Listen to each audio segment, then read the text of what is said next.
Sister, kama boyfriend yako haezi kununulia kitu kama hii human hair ya as little as 70k, this is the cheapest that I have here.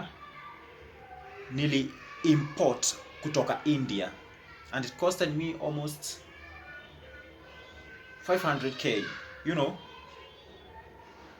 Kama hawezi afford kukubaia kitu kama hii, cheapest ikuwa 70k, my sister, na unajipeleka kwake asubuhi, lunch na dinner,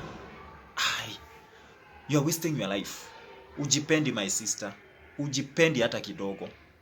Acha nikuchanue, mwanaume kamili haizi shindwa kununua kitu kama hii ya as cheap as 70,000. Aje kwa demo wake, aje? I make sense. Kwa nini? How is that possible? Aje? Tebuka chini ujiulize hiyo swali.